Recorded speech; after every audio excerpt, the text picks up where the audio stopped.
This is a Siemens Bosch dishwasher that's failing to operate, just making a whirring noise, which in actual fact is the pump operating only and not anything else.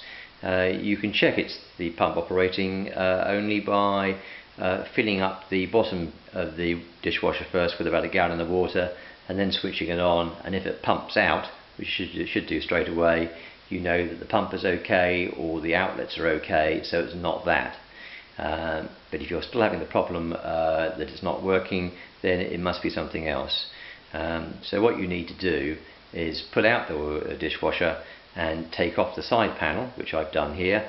They're just held on with 2 or 3 screws. In fact, the tools you'll need to do this job are a torque screwdriver, a Phillips screwdriver, a torch ideally, something to kneel on to save the knees, and a towel. So once you've taken the side panel off, which you just held on by the screws on the side, you will then need to have a good look at the float systems. The float systems are these little chaps here. There's one main float here, which is orange in my case, and there's another one. Get the torch, is a very handy thing to have. You can just see a white polystyrene float down there. Now that operates the pump if the bottom tray fills up with water, and that rises in turn lifting up this arm, which operates a micro switch which turns on the pump permanently. And that's what you hear when you start the machine. Nothing else happens, is the pump just pumping away. So it's likely this tray will have a fair bit of water in it. So the first thing you need to do is get rid of that. Rather than try and tip the machine on its side, the simplest way is to get a tube like this, sort of 1/4 inch clear tube, just poke it in the other end and suck the water up into the tube, put your finger over the end, pull it out and then release it into a container, and you can generally do that quite easily with a few sucks. Try not to get it into your mouth, it's probably not very pleasant water in there, I would imagine. So once that's been sorted out and you've taken any water that's out of there, then you need to examine the main float, because it's likely that this float has got blocked up with gunge, so it didn't operate, and the water has overflowed here, going back down into the tray, which is how you got the water in the tray in the first place. After about 4 or 5 years, this builds up with lime scale and other unpleasantness, and that's what stops the float moving up and down. So this needs to be taken apart and cleaned so it operates properly. A simpler way to do that is to remove the main water containers here. To do that, you'll need to remove the corner plastic pieces. There's one screw in this corner on the end here on this particular model to come off. The other one just clips on, and you can just unclip it and take it off.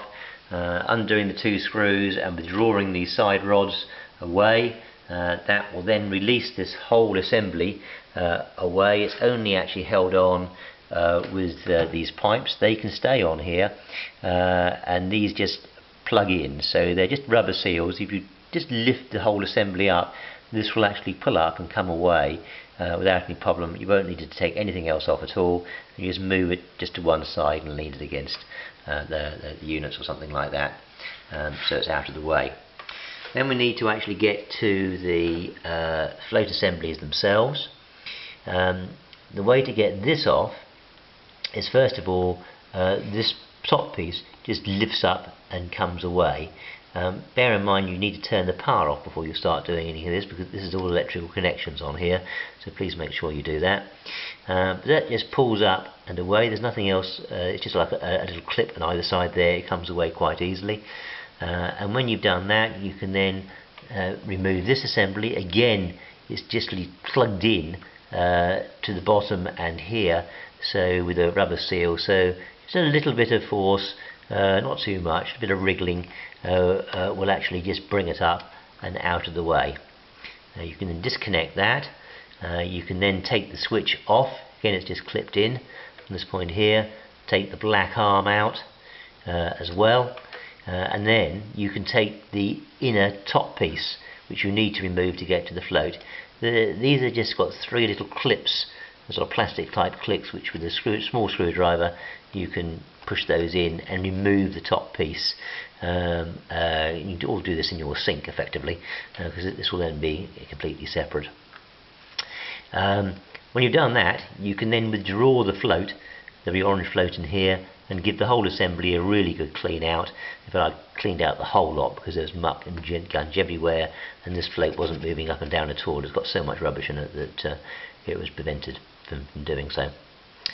When you've done that, then reassemble it in reverse order, making sure that the arm here is nice and free movement on there between the bottom float and the top float, and plug it all back together again, reassemble all this bits and pieces, and you should then find that the machine then works perfectly. At least it has in my case.